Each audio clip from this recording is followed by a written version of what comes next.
What's up, everybody? Hello, hello. How's it going? I feel like, Arian, for every human we have on one of these now, we have an AI note taker. So, Oh yeah, it's like 2-to-1 ratio. I think everyone has two now.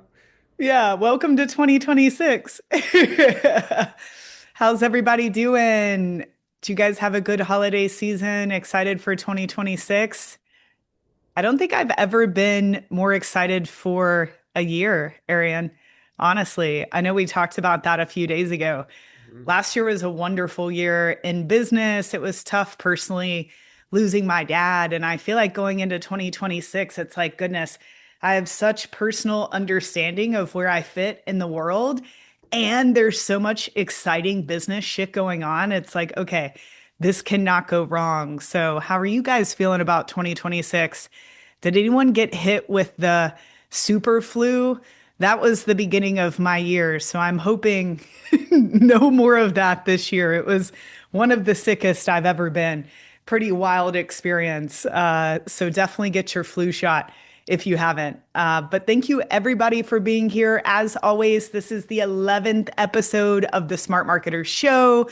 This is a fun place where we like to cover what's working right now in digital marketing and online commerce. If you have any questions, comments, you want to talk to other smart people, use that chat box. We have Zach back in the corner here in the room with me who will feed me questions. We have our amazing producer, Ariane, here who is in Canada. He'll also be sifting through the questions. So definitely let us know what you're thinking in the chat box. Today's episode is all about meta ads. So, whether you're a beginner or you're advanced and you've been rocking and rolling on this platform like me since 2012, there is something in this presentation for everybody.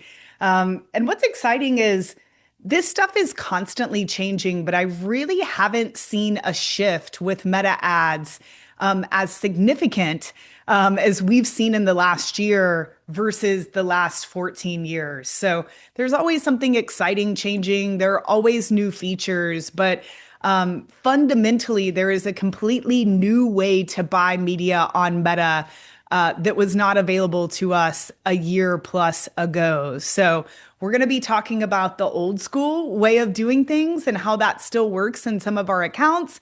And we're going to be talking about the new school way of doing things, the Andromeda way, which is a fun galaxy. So, shout out to the team for this amazing set.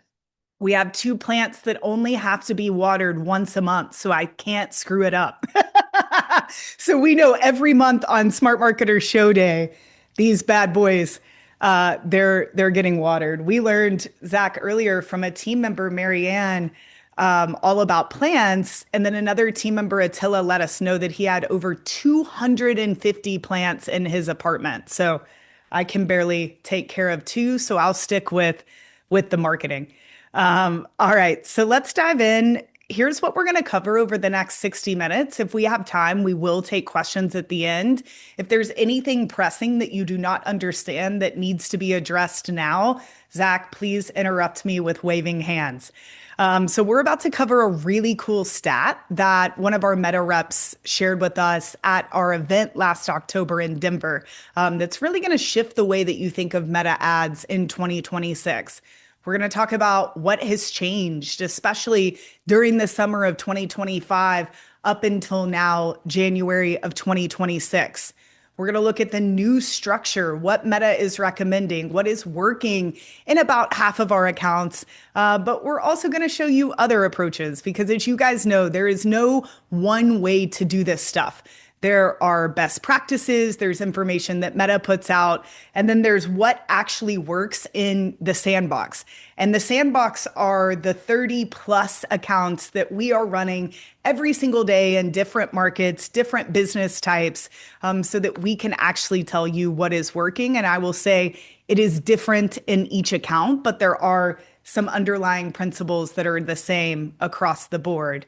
But before we do that, guys, just to get a quick little check in here in the chat. Over the past few months, especially the beginning of Q1, how has your ad performance been? If you are running ads on Meta or really any paid traffic platform, What are you seeing? Are you up? Are you down? Are you kind of the same as you were looking in Q4? How is performance looking for you guys? Okay, so it looks like up, down, same, up, down since before Black Friday. Hey, John, what's up, dude? Haven't seen you in a while. Same, same, up. What's up, Ryan? Down. Okay, kind of across the board. This is surprising. Sarah says it's better. Yeah, we're seeing that in a lot of accounts, like way lower CPMs in January, of course, than Q4. This is always the case. But if you look historically year over year, this January is especially cheap, which is really good for 2026. Up, down. Okay, down a little but stabilizing. Hey, dear, good to see you. Lots of familiar faces. What's up, Carolina? Kind of the same. Hippie Grace, what's going on? Up. Okay, cool. So a mixed bag. Let's see what we can do to improve things across the board here.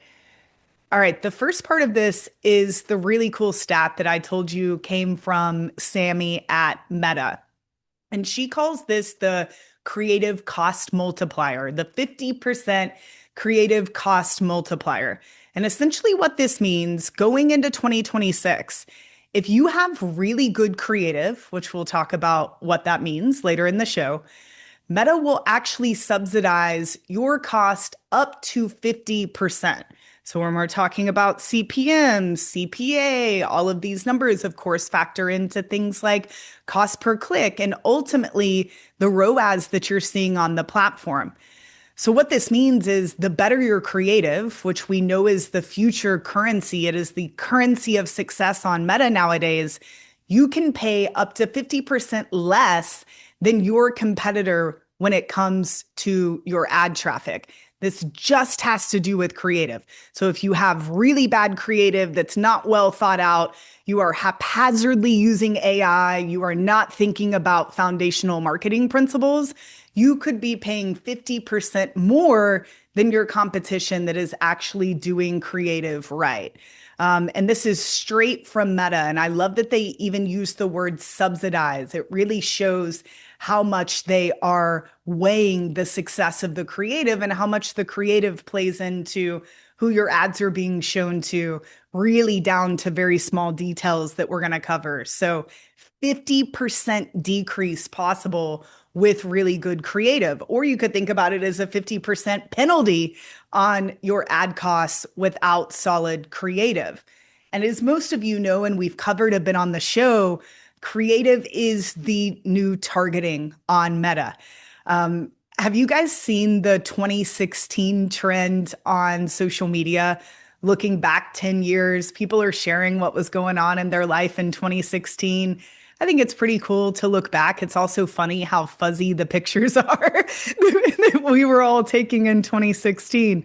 But I looked back 2016 to a podcast that I had at the time and what I was talking about on that podcast when it came to meta ads. And like 80% of the podcast was all about targeting and different strategies for finding really obscure interests. And that was the conversation 10 years ago. And that can still come into play a little bit, as we'll talk about later. But it's honestly could not be more opposite nowadays. I think 2016, Molly would be very sad about this, but that used to be my favorite topic. But creative is the new targeting. When we think about who we want to reach and how we want to scale, all of that needs to be reflected in the targeting versus what we are actually telling Meta. Now, a lot of you guys know this, but Meta is indexing things like ad copy, your thumbnails, your video content to try to figure out who they should target with your ads. We're going to have a free course in February that you guys are going to love, all about meta ads. And part of that is going to be a really cool matrix that we just built that shows you guys how you can optimize your creatives to give Meta more of these positive signals so that they know how to scale your campaigns. They're even looking at things like accents. How quickly does the person speak or how slowly does the person speak? What region does that best line up with in the area in which you are targeting? This isn't just what is the age of the person or, oh, they have a dog in the videos, so we should show this to dog owners. This is so nuanced, guys. It's so nerdy. It really, really blows my mind, but it's also exciting. And this doesn't just include the creative you're uploading. This is also the Facebook page in which you are running ads from. We just had a big conversation. We're launching a new e-com brand this year in the pet space. And the conversation was, okay, the Molly Pittman Facebook page back to 2012 has always targeted marketers. Can we now take this Facebook page and enter the pet space? What will Meta think about this? Will this change the results for Smart Marketer? What will this mean for this new brand? So this isn't just about the creative. This is about the other assets that Meta can see, even on the end consumers standpoint, even from their side, what they're browsing, what they're looking at, how long they watch specific videos. So this isn't just about the assets that we give Meta. It's also about watch time, of course, click behavior, what they are or aren't doing on the site in which they click to, and how long they watch the videos and what is the substance of that particular video, even if it's an organic video on a Facebook page. So all of the strategy that goes into the who and the avatars and marketing 101 that we know is so important. One of our senior media buyers, Attila, today in our mastermind called Mentor Table, he showed how he was able to take a brand from 2 to 5 and then $10 million within a year by just scaling to different avatars. And what we needed to do, what we needed in order to get those results was not necessarily a really complex campaign structure in Meta. We really needed new creative and new verbiage that was going to speak to those groups of people. So creative is the new targeting. If you want to go deeper on this, a few months ago, Ben Bennett, our creative director, did an amazing presentation here on the Smart Marketers Show. That will be included here in the slides, and we'll also put that into the chat. So he's showing things like our highest converting ads for 2025. He's also starting to talk about AI and how that fits into the creative realm. Okay, this is where we share what we think is the most exciting news in this space.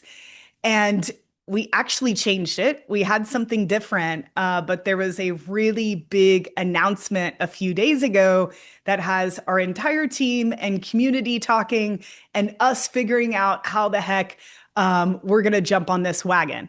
And I'm sure a lot of you have seen this, but ChatGPT ads will be rolling out in 2026. So last year, we got App 11 ads, Axon, whatever you want to call that. That is a paid traffic platform that we are scaling in a big way in 2026. We'll be doing a show all about App 11 here in a few months.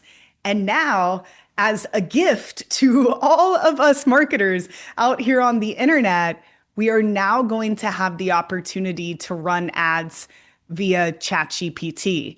Now, this is a graphic that the team put together. This is not from ChatGPT. These are our estimates.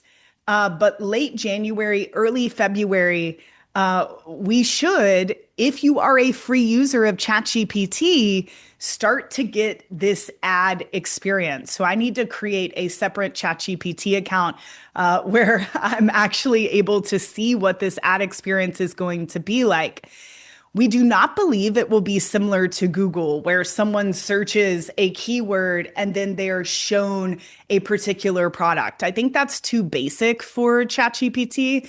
I think that would really infuriate users. We think that this will be more like a Meta or Instagram experience that is contextual. ChatGPT, these different tools have so much information on us, way more than Meta does at this point. So they will be able to contextually make recommendations based off of things like interests or concerns and any information that we're giving these particular platforms. So we should start to see these ads as consumers over the next month. Then, of course, they will go into limited beta testing. This will probably be with huge brands like Walmart and Target, not us. We don't think we'll probably get access to this until Q3. We believe that the ad platform, if it is successful, will be fully launched for everyone by Q4. It seems as though ChatGPT and the parent company is in quite the financial spot right now. So it would be very smart of them to launch this before Q4, which you guys know is the quarter with the most spend. So this is an exciting time. We will be doing a show in a few months once we know more. We do have information on what the placements are going to look like. I don't have time to show that to you here in this particular episode, but get ready. This is going to be the next Meta. I think in 10 years, I will be sitting here on the Smart Marketer Show sharing best practices with ChatGPT ads and other platforms that have to do with AI. So get ready. There are some tactical things that we'll cover in a few months that you can do to get prepared. Just when it comes to the technical structure of your site, it's very similar to old school SEO practices, but there are some more organic things you can be doing right now to start to prepare for this moment and to start to improve how you show up in AEO search. So pretty exciting. We'll see what happens. We also want to share something for this just in from Sammy at Meta. And this really gets into Andromeda, what's going on right now with Meta in 2025 and 2026. Most of you probably noticed a big change to the platform last summer, especially June through the end of July. This is when a lot of these updates started to take place that really changed the way that we do things.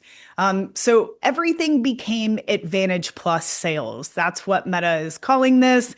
In June, Meta began rolling out Advantage Plus sales campaign, replacing the shopping campaign format. And then by the end of July 2025, they had completed this complete rollout. So sales, leads, app installs, all of those objectives unified under one particular campaign. And again, this is when we started to see a lot of the changes. Of course, now Meta was also rolling out updates when it comes to AI, their algorithm, how ads are actually shown to the end user. It is really nerdy. It's not worth going through everything. Most people look at 2025 and they say, oh, it was Andromeda. That is what changed everything. But really, that is one small piece of a bigger puzzle. Meta rolled out more updates last year than we have ever seen before, not just to the ad side of things, but also on the consumer side. So this has created a big change and a big opportunity for all of us as marketers. So when we start to think about this new way of doing things, and again, I'm also going to present the old way of doing things that is still working in some accounts. Most of you know this, but the effort here is to make things more simple for media buyers. We have actually even changed what we call media buyers in the Smart Marketer agency. They're now paid performance specialists because the actual act of pressing buttons and media buying, it is becoming less of a role every single day, which is exciting because it makes more space for all of us to be more creative and to create assets that are better than our competitors. So every month, every year that goes by, there will be less required in platform from all of us when it comes to button pressing or the actual tactics. Looking back to 2016, we were recommending a campaign structure. One of the campaigns had over 200 ad sets. That would just never be the case in 2026. So in a sense, this is getting easier, which is wonderful news for all of us. So what does this mean? Broad audiences. That's probably the term that you are hearing the most in regards to this big update. Meta is saying, hey, no more targeting. You don't need to select interests. You really don't even need to do much at all. Just throw some creatives into a campaign and let AI determine your audience. They're even saying that you can have one campaign where you throw everything into, and they will facilitate the entire customer journey. It doesn't always work that way, but we're hoping in a year, this will be what is working in every single account. This also relates to placements. A lot of you probably remember when we would manually select placements. That was the only way to do things. Now Meta is recommending that we let AI choose the placements that are going to get us the best results. And then, of course, campaign level budgets. Meta is recommending, hey, just give us a big budget for each campaign. Let us control the budget to get you the best overall results. So these are the three big themes that we're seeing from Meta when it comes to Andromeda. Also, that the difference between your campaigns should be business objectives. Again, this is up for debate, and this is not always the case. But Meta and this new way of doing things is really recommending that you look at your different campaigns by business objective. There have always been many different ways that we look at why we would have separate campaigns. And Meta's essentially saying, hey, best practice would be one campaign for each business goal. So maybe your setup would be campaign one. The goal of this campaign is new customer acquisition. So this is my top of funnel campaign. Some people say that you should put multiple avatars in that one campaign. Some people say that you should split out those top of funnel campaigns by different avatars, right? You're selling to moms, you're selling to teachers, you're selling to grandmas. We are finding that splitting out those campaigns is working better, but in some accounts, we are seeing that literally one top of funnel campaign with everything squished together is working best. Really interesting and actually fascinating. I wish it would have been this way 10 years when I was super in the trenches. Campaign two, this is what I mentioned in regards to avatars. So maybe in the first campaign, you're targeting moms, and then maybe in your second top of funnel campaign, you're buying gift buyers, right? So this is the same product that you're selling, but it's a separate campaign because your assets, your copy, your creative, maybe even your offer landing page will be different. My gut says to keep avatars in separate top of funnel campaigns. I feel like that is the cleanest way to tell Meta who you are going after, especially if you have separate pages, copy, and creative for each of these avatars. And it seems to make it easier to scale once you figure out what's working. Then Meta's recommending a third campaign, a win back campaign, a simple retargeting campaign. And this is used to retarget all of your warm audiences with whatever your specific retargeting campaign is. So we do have some ad accounts, guys, with literally 3 campaigns or 5 campaigns set up exactly how you see here, and it's working. Some accounts and specific businesses, it's not. And we still have 10 plus campaigns, as I'll show you later. But this is working in some accounts, and this is the future. This is what Meta is recommending. And back to the avatar conversation. With this new setup, right? This easier setup, one thing we do still have control of are avatars. And Meta does not know to go after another avatar unless you give it the assets to do so. So this is marketing 101, but it's something that most people are not paying attention to in 2026. One of the best ways to scale is always going to be opening up new avatars. So keep this in mind. Even if you're what we would call a market-centric business like Smart Marketer. You know, we serve marketers in the broadest sense, right? All of you on this webinar are interested in marketing and for some reason or you would not be here. But we still have sub-avatars. We have team members, we have business owners, we have agency owners, we have mom and pop shops. Some of you are more in the software realm. There's so many ways we can break up our sub-avatars. And we are more conscious of this than ever before when creating our ad assets so that we can get Meta to open up those different avatars for us, even though they're very small sub avatars. So keep this in mind. This is one of the levers that we still have at our disposal. And once you unlock an avatar and you know that it works, it is absolutely worth it to create specific landing pages with imagery and messaging just to that person, because Meta is going to index that and really know who you're going after. So it doesn't matter your business, even the local restaurant down the road that my husband and I own, we are using this line of thinking when it comes to organic social and paid avatars. And then another tip before we dive into the next segment, if you do test this new way of being or doing ads, which I'm sure a lot of you have, one of the biggest responses we get is, hey, this didn't work. And what we're noticing is when you test this consolidated approach, it does take longer than the old school approach where you have everything broken down. So you do want to give this at least 7 days before you make any decisions.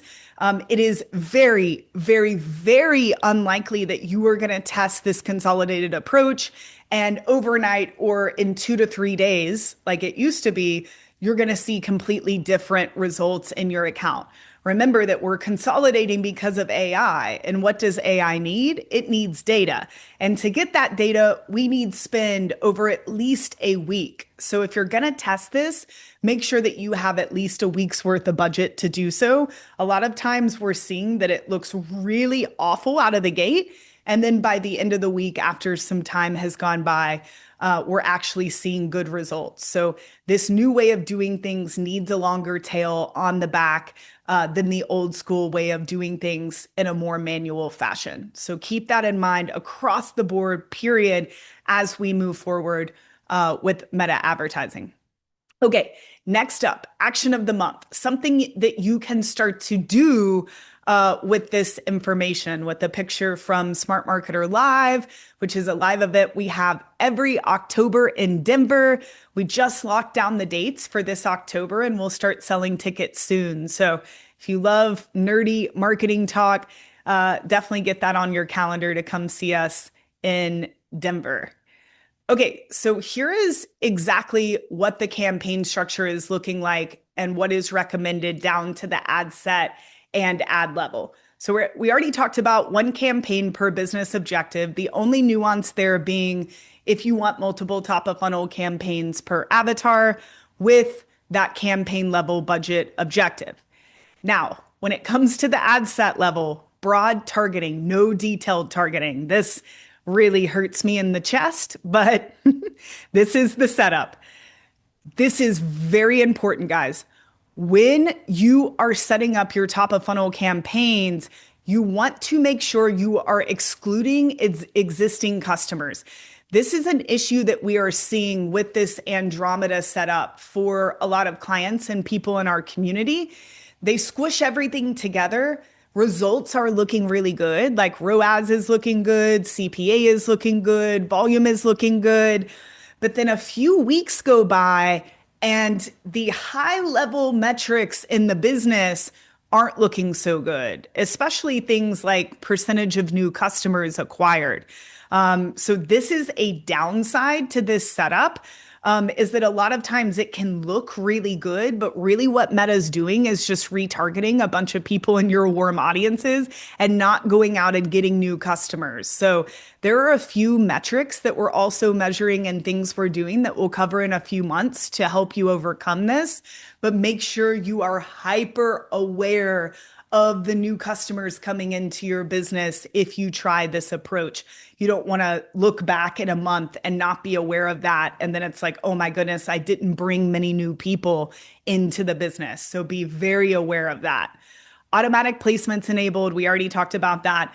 One ad set per campaign. Again, tough for me to digest that, just being an old school marketer, but this is the setup. At the ad level, I know a lot of you guys asked this question, how many ads? There is a lot of crap out on the internet and YouTube that's saying you need, 50, 75 ads. And in each ad set for this to work, that is absolutely not true. Our sweet spot right now is 15 to 20 ads, but they're very, very different. This is not, okay, I built this ad and now I'm going to change a background color. And this is a different variation. We are talking about absolutely different concepts.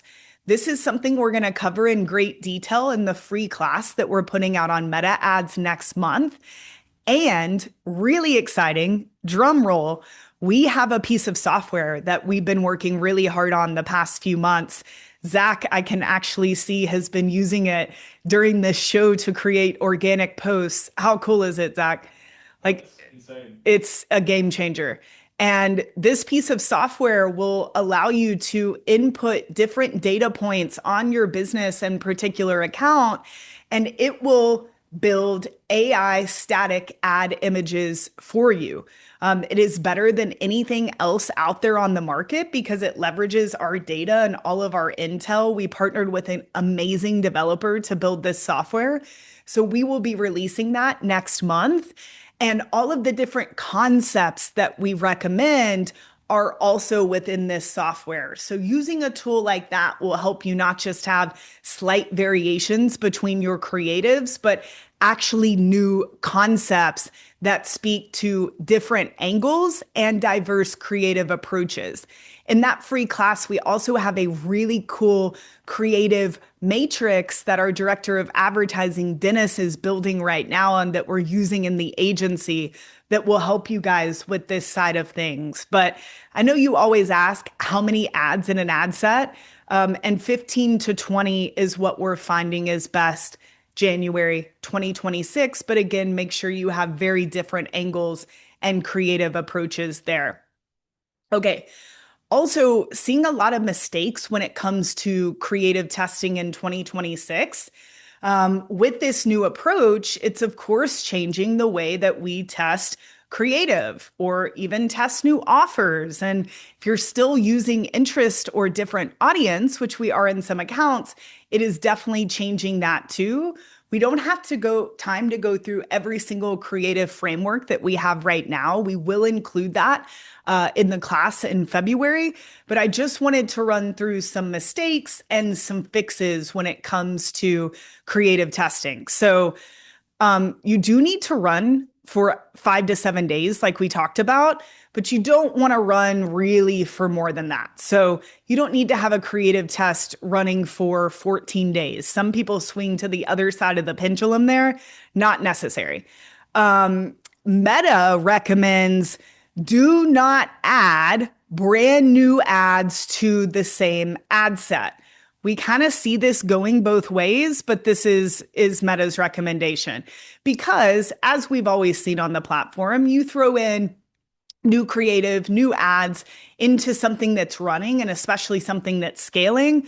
Why would Meta give budget to those new ads that you've uploaded if the other ads in that campaign already have momentum going? So it does make sense from a logical standpoint. So Meta's saying test new ads in separate ad sets or separate campaigns, allow new ads to run for 7 days. We already talked about why that's important.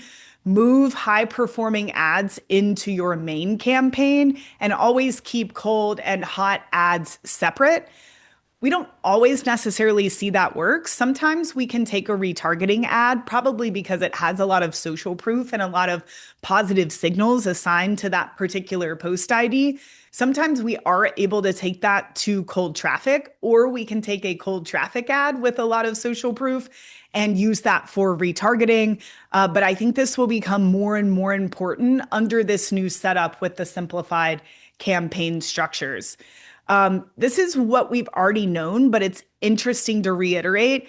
Meta's AI and algorithm, they are going to favor historical data, which makes sense. In Meta's eyes, and this has never changed, they want the best experience for the end user. They know if the end users leave, advertisers have no one to advertise to. Meta is not making money. So all of this is set up, period, to provide the best experience for the end user. So it makes sense that they are going to look at historical data that they have and try to show the right ad to the right person, hopefully an ad that someone actually enjoys, and they take whatever action that advertiser wants. New ads without social proof that have never been run before, of course, are going to be seen as risky or a little bit lower priority. So keep that in mind. Whatever your creative testing strategy is, keep in mind that Meta is always going to prioritize historical ads with social proof.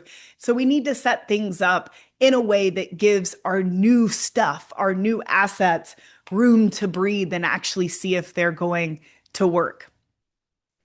This change has also affected our weekly cadence when it comes to media buying. So this is from the Smart Marketer team. And what this is really saying is if you have a weekly cadence around what you're doing, it respects those 7 days that we talked about. And that is a lot better than daily changes or treating this platform like a day trading platform, like maybe we did in the past, me included. I'm completely guilty. So, what we need to do in this regard is pick one day and time each week. So, maybe it's Monday at 10 a.m. That's where we're going to launch all of our new ads, especially new tests that we want to run. We're going to wait 7 days and then we are going to optimize, scale, launch new stuff. And that is going to repeat. The AI learnings refresh every 7 days in Meta's backend. So this also acknowledges and respects the way in which the platform is running. You know, if you're launching new ads every 2 days or once a day, kind of haphazardly like we used to, it's really just not using the platform in the way in which it was built. So this is really important to understand. And honestly, this makes life a lot easier as a media buyer. Goodness, if it would have been this way 10 years ago when I was just starting, this would have saved me a lot of time. But here we are. So this is our current cadence. Now, this doesn't mean that we're not in the ad account every single day. Of course, we are making decisions, monitoring, increasing budgets, seeing what's going on. But when it comes to the actual submitting new assets that we want to test. This is the weekly cadence here, and some hipster-looking marketers just to reiterate this. Because of all these changes, we're also leaning more into 7-day click as our attribution window.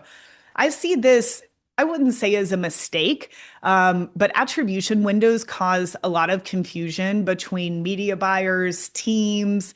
It's a little bit different for each client, but this is our standard best practice. So default settings are 7-day click attribution. This allows full purchase cycles to complete, like we just talked about. This gives AI the time that it needs to figure out patterns, predict conversions, to do its thing.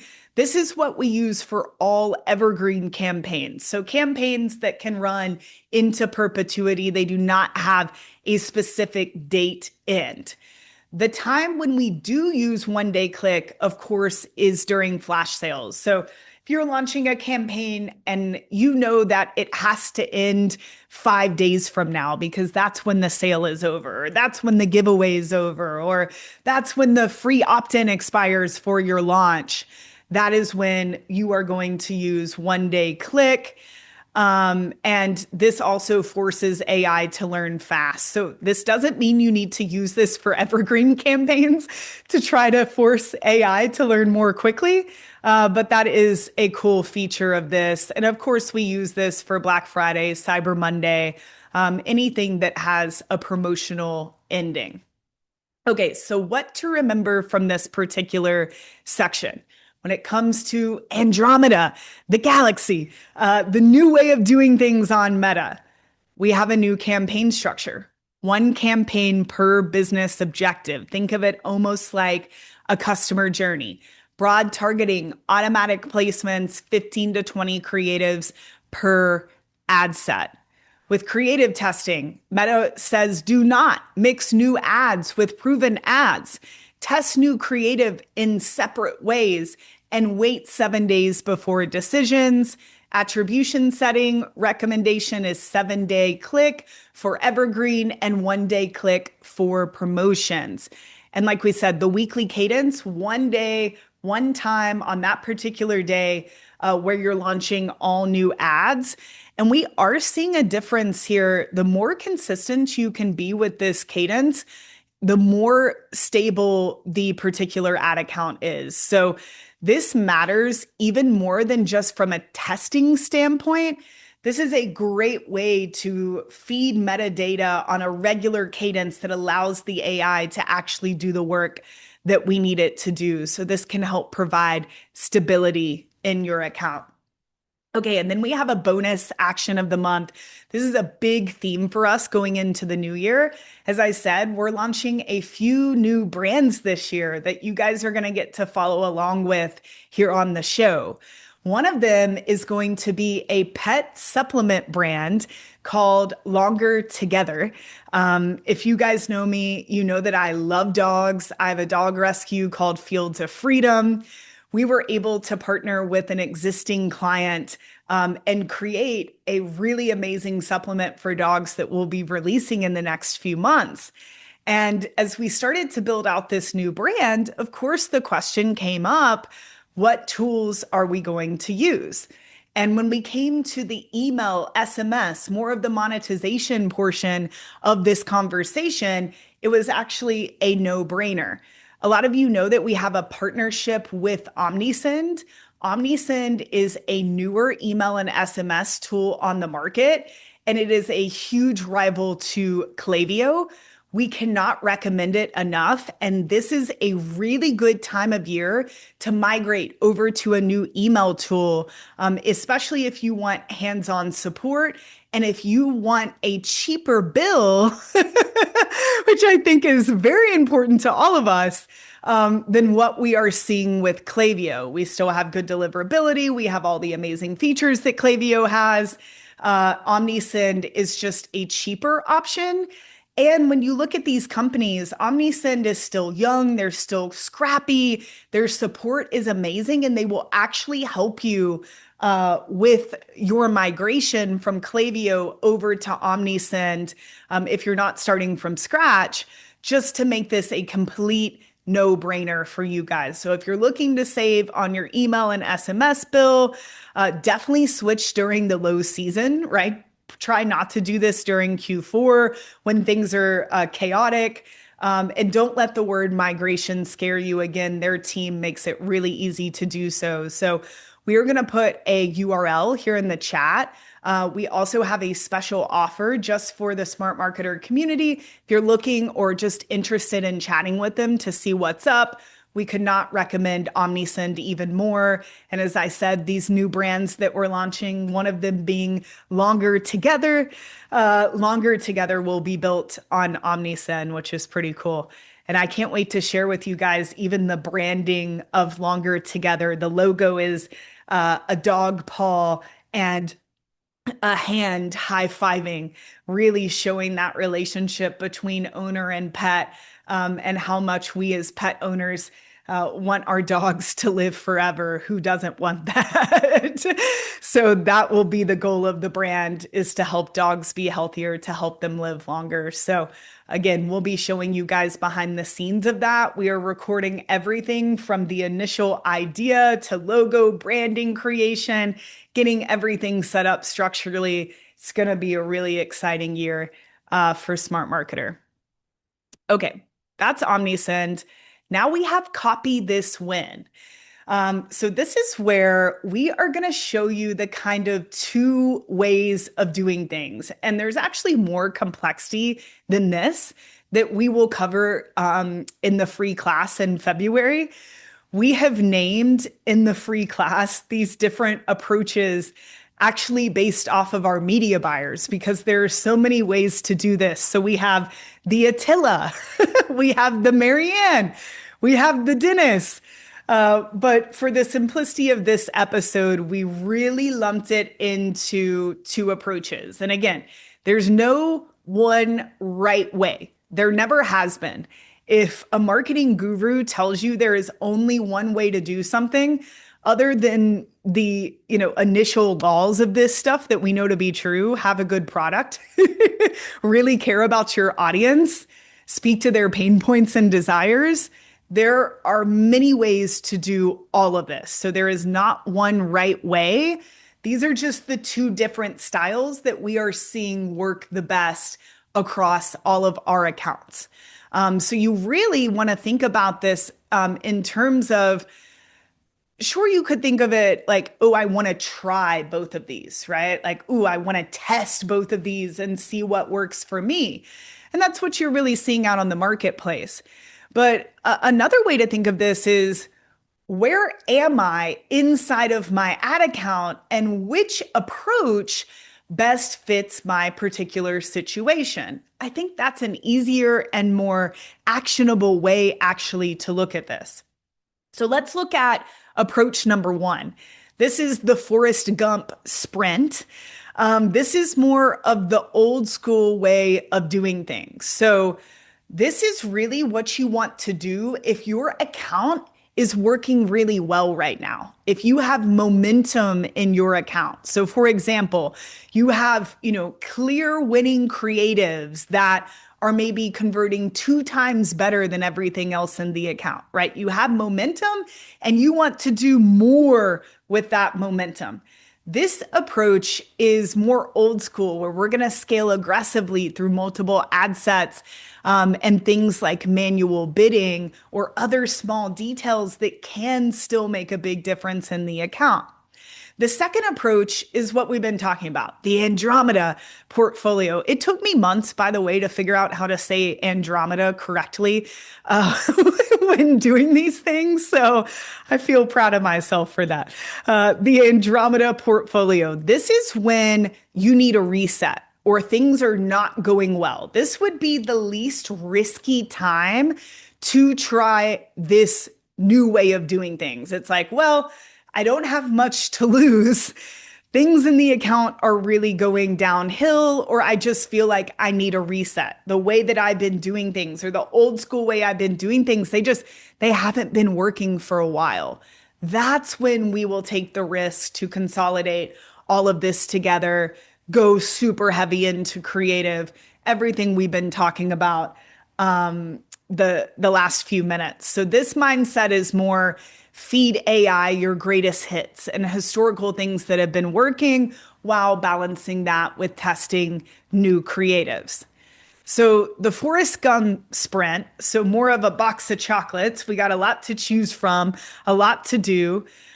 This comes from Attila, one of our senior media buyers who we love. What's up, Attila? He had a cool Stranger Things sweatshirt on earlier. Anybody else into Stranger Things? My cousin Zach was trying to sell me on Stranger Things a few days ago, but not quite sure I would like it. But he didn't just scale the budget. So he was testing multiple manual bidding strategies to find the optimal combination. So again, more of an old school way of isolating something like bidding strategies to figure out, okay, is this going to help me get a lower CPA? Is this going to help me get a higher ROAS? Is this going to allow me more volume in this particular account? So this way of doing things is looking for multiple bid strategies. So we're testing cost cap, bid cap, target ROAS, amplified budget strategy, basically every option that Meta gives you, isolating those and seeing what works best.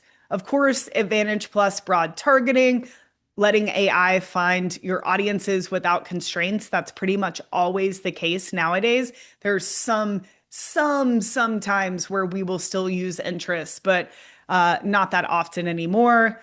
Rapid combo testing, so testing different bid strategy combos simultaneously to see if that's going to allow us to squeeze more out of that particular orange.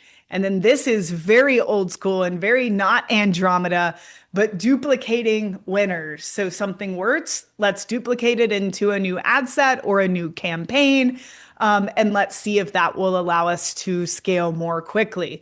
This is still working. This has allowed us to still double brands over the last 12 months. So here's a great example from Attila. He scaled from 5K a day to 35K a day in profitable ad spend. He was starting at 5K, so things were going well. 5K a day in spend is still wonderful. And he wanted to throw some gasoline on the fire. So he did what you saw on the last slide. We were able to get to 35K a day in spend. This happened over the course of only 10 days, which is crazy. That is over a 6x increase in spend, which is really hard to obtain. So it shows that this metric still works. $413,000 in spend or in revenue over that 10-day period. Pretty exceptional. This got this brand to an 8-figure brand for the very first time, which was obviously very exciting for them and for us. And what was cool, CPMs actually went down. You guys know that that is counterintuitive and really rare. Most of the time when you're scaling an account, especially with the new Andromeda way, the more that you spend, the more that CPMs go up.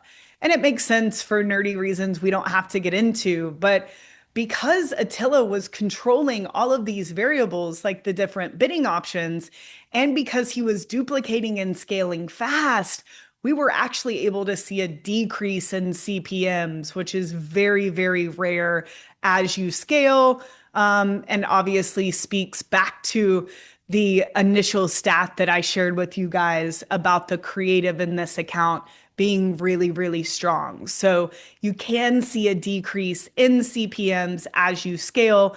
That is possible. But again, only approach this when you have clear winners in the account, right? So you have a 2x winner. So it's not just an ad that is, oh, this is slightly better from what I've been seeing in this account. We want to see double. So either half the CPA or 2 times the ROAS that you're normally looking for, depending on the benchmarks that you use in the account. Another note that he put in here is you want to make sure the numbers hold for 3 to 5 days before you continue to do this. So this isn't something that you're doing every single day. He waited 3 days to see what was going to happen. If the numbers held, then he started to scale really aggressively. And of course, because you are using isolation here, like we've always done with meta ads, you can test more aggressively. So Attila says the mindset here is don't let anyone tell you there's only one right way to scale. When you have winners, push it hard. So thanks to Attila for that. Okay, now on the other hand, approach number 2, the Andromeda way. So this was for a client and mentor table brand called Clean Ease. First off, these are amazing people. This is a family-run brand, a mom, a dad, and a son. They're great people. Their products are exceptional, y'all. Just as a consumer, especially if you have pet stains in your house or pet odor, I recommend all of their products, but the stain product works exceptionally well. They came to us a year ago in a really bad place as a business. They weren't quite sure how they were going to continue forward. And the last 6 months, they have consistently been hitting their best days ever. It almost makes me emotional. Like, this is why we do this. And it's cleaning products. Their products are amazing, but this isn't some crazy novel product that the market has never seen before, right? This isn't a crazy product that only applies to one niche. Yes, their products are exceptional, but they're cleaning products. There isn't any crazy novelty here that you might look at with some of these examples and say, oh, I know why that worked. It was the product. This was just darn good marketing and them never giving up. They literally never gave up. They're also using the new AI ad creative software that I showed you guys. And they just sent us some stats where the new creatives that are tool made actually have double the ROAS as their historical winning ads. So they are a great sandbox for us across the board. We also run TikTok Shop for them, which is really scaling. So there's a lot of cool things going on with this brand. But in August, they were having trouble with meta ads and especially having trouble with more of the old school setup that we've talked about a lot. So this was an opportunity where there wasn't a lot of risk.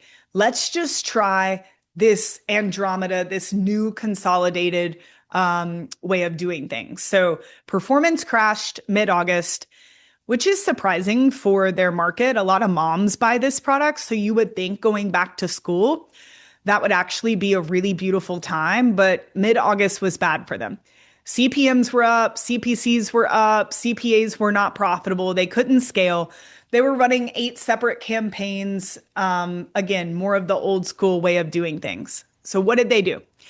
Consolidated the 8 campaigns down to 2 campaigns. So 1 per offer that they run to paid ads. They loaded every winning ad that had ever worked from the past year. So that good historical data that we need. They even added old fatigued winners back in, ads that, they thought had died long, long ago. And they let AI pick, essentially from their full creative library. What happened? They were back on track. CPMs dropped 20%. CPAs dropped 35%. So they were back in the game of media buying. Before, with the more consolidated approach, only 1 to 2 ads were getting about 90% of the budget. So fatigue was just happening very quick. With the new setup, the budget was spread across 15 ads, very much in the way that Meta recommends. So the AI test, AI was pulling from this full creative library.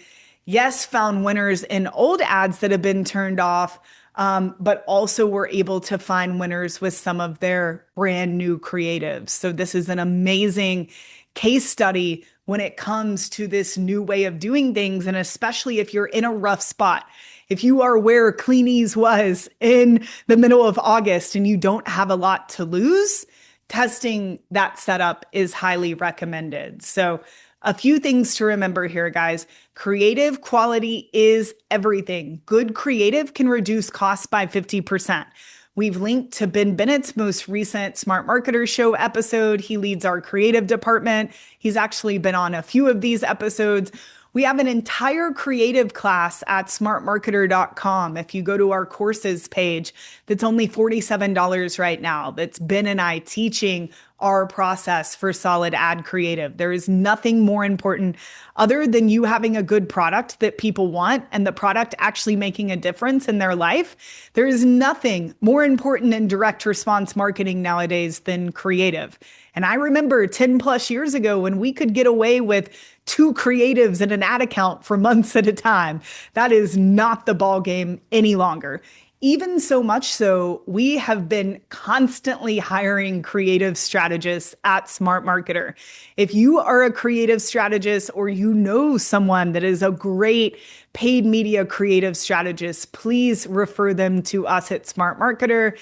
We are adding creative strategists onto every single account to work hand in hand with the media buyers to ensure that Meta is getting all of the assets that they want. Number 2, when running this new way of doing things, again, you want 1 campaign per objective. Top of funnel, if you are running ads to a separate avatar, just keep that in a separate campaign. And number 3, this is really important to understand, guys. Do not have in your mind or listen to people that say there's only one way to do this stuff.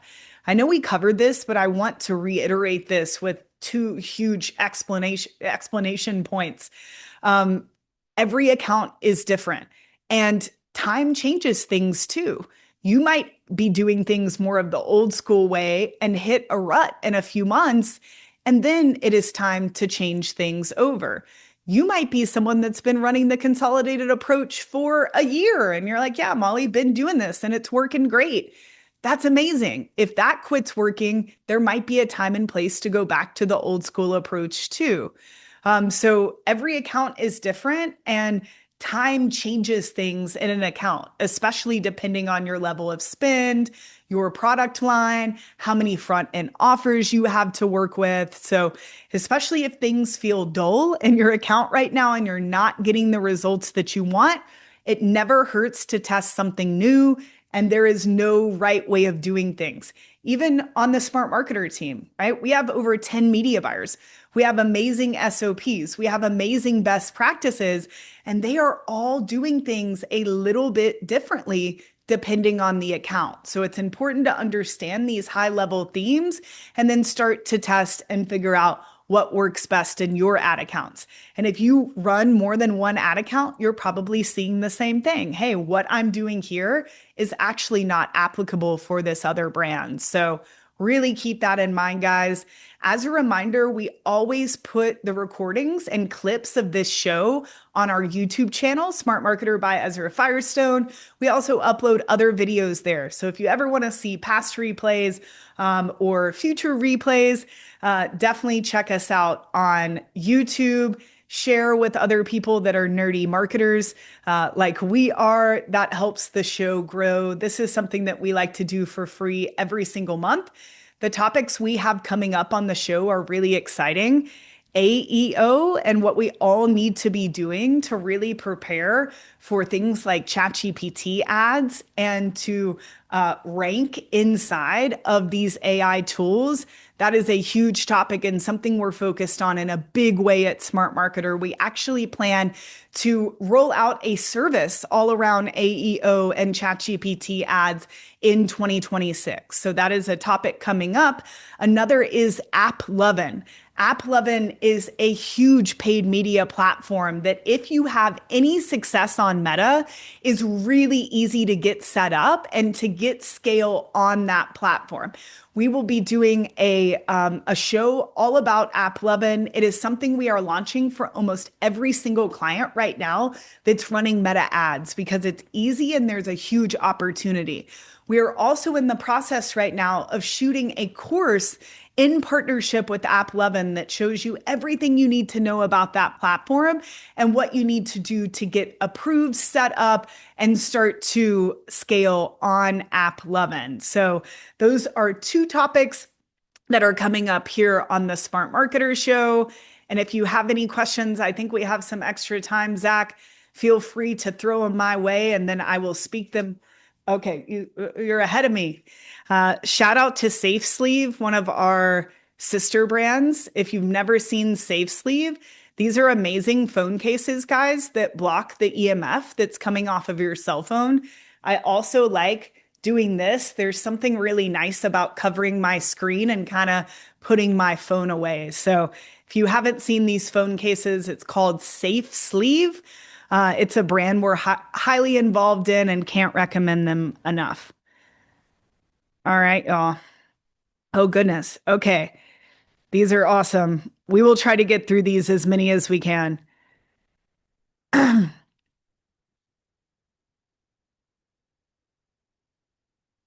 All righty. So Mohammed said, what's the minimum budget for the new setup? Um, it kind of depends, but it's not too different from how it was before. We recommend, Mohammed, setting your budget at the campaign level at least 3 times what you expect the CPA to be, if you know that.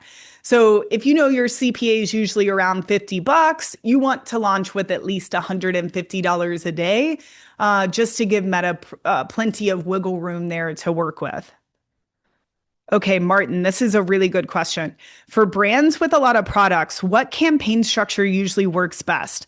Do you recommend separating campaigns by product category or keeping everything under one campaign or ad set? Martin, there are some very specific situations where consolidating multiple products into one campaign can work. But the majority of what we are seeing work is separating those out by campaign, just in the way that we were talking about avatars earlier with top of funnel. So, especially if they are different product lines and very different products with different outcomes, different avatars, you definitely want to keep those separated. Small amount of accounts that might have them consolidated, but it's really rare. All right. Ramin, that's a cool name. Do these recommendations also apply to SaaS or services, or are they only for ecom? Really good question. So they apply across the board because we're still recommending two ways of doing things. It's really interesting. So, for example, in the Smart Marketer account, where we're mostly doing lead gen, content distribution, getting clients, getting mastermind members, selling information, everything that we do at Smart Marketer. The old school way of doing things, the Forrest Gump approach, is still working the best. But on the other hand, we have a client with a purely information membership. So they have a membership, think of it like a Netflix for a certain sector of people. The consolidated approach is working better. So I think it depends. It's definitely something you want to test. I told the team that consolidated approach is not going to work for that membership, and they proved me completely wrong. I think the CPA for a member went down like 30%. So you'll never know till you try. And then he said, for targeting, should we target geography, for example, Orange County, California, and gender if we are targeting local businesses, say beauty salon owners, and skip interests altogether? Um, okay, so if you are a local business or you're servicing, beauty salon owners in Orange County, definitely do not use interests. You want to go about it the way in which you described. If you are a business selling, let's say, across the United States, and you are mostly selling your supplement to bodybuilders, and now you want to get into the market of selling the supplements to older women that are doing yoga, that is when we are still going to use interests as a way to force Meta to test and or scale to that new avatar. So for example, for our restaurant here in Danville, Kentucky, Morley's Backyard, we run a good amount of ads for the restaurant to announce new specials or our event that's coming up.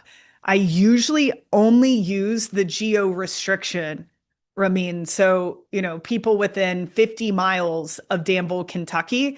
I don't do gender because gender doesn't matter for the restaurant, but that's all I'm using.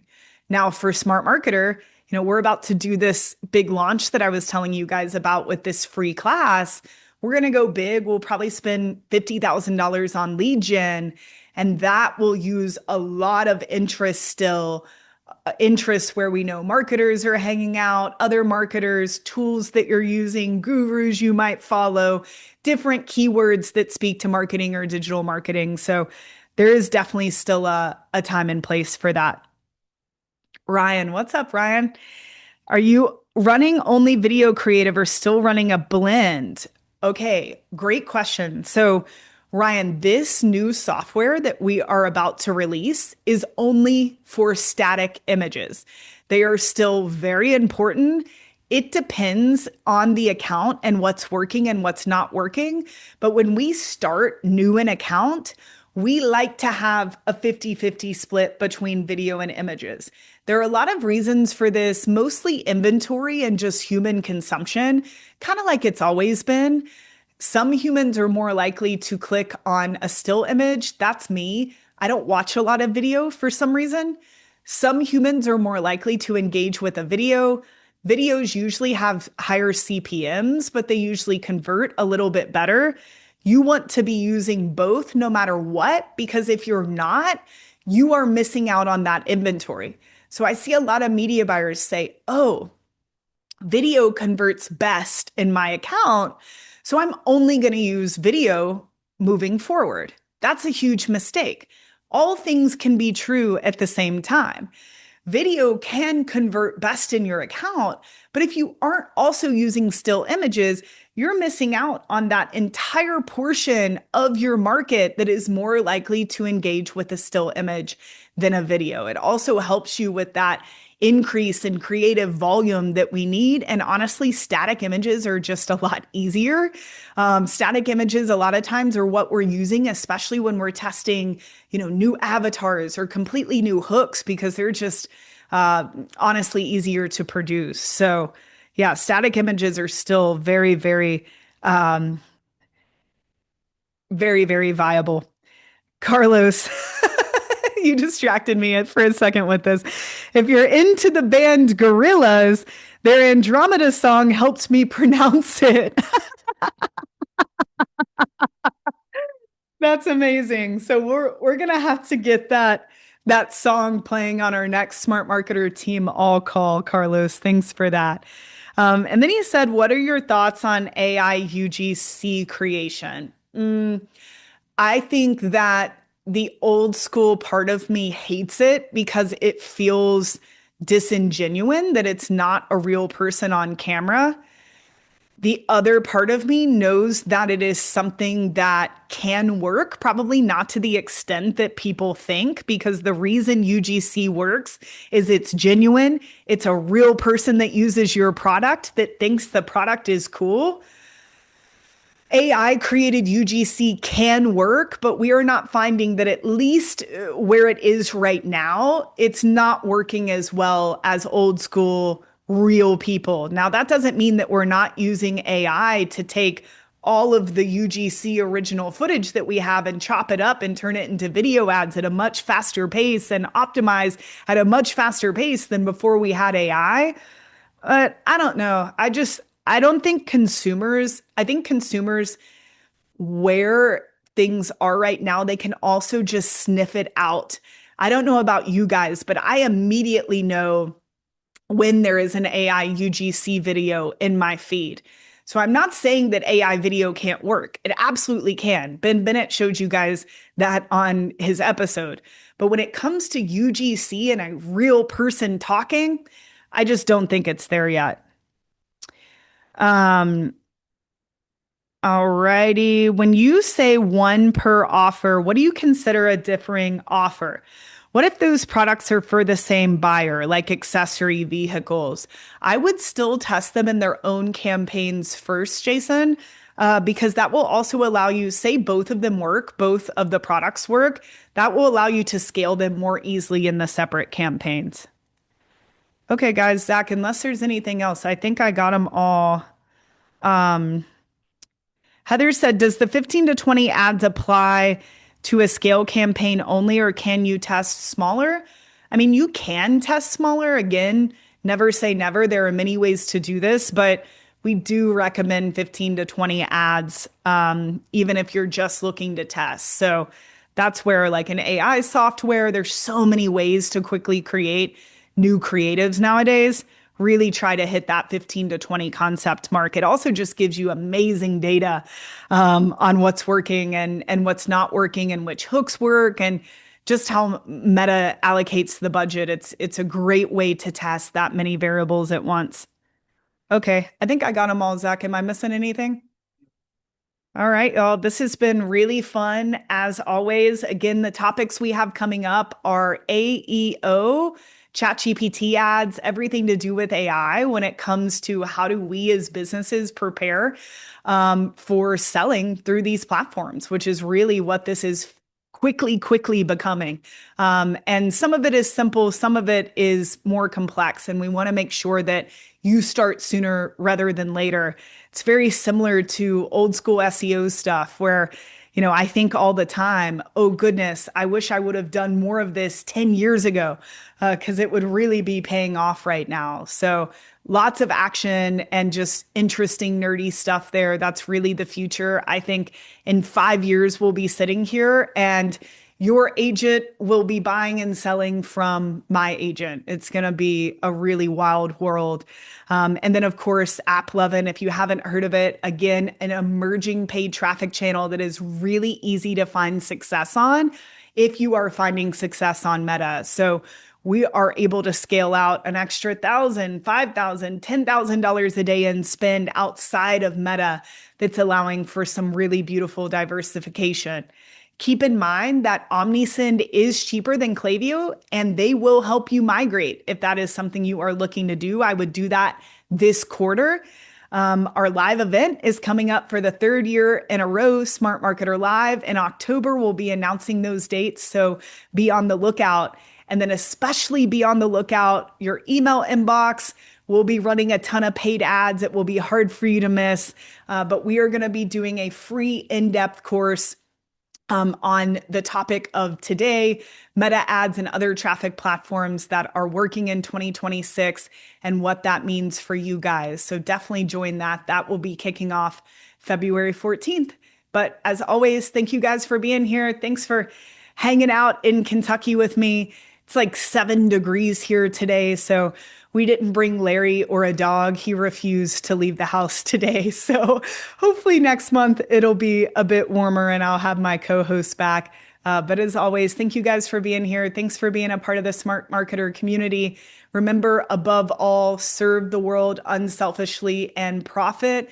I promise you, if you come at business and marketing from a place of service where you actually want to help a group of people, you will in turn profit from those efforts. So thanks for being here. Thanks to Ariane, as always, for producing an amazing show. Thanks to the Smart Marketer team. And we will see you next month. Bye, y'all.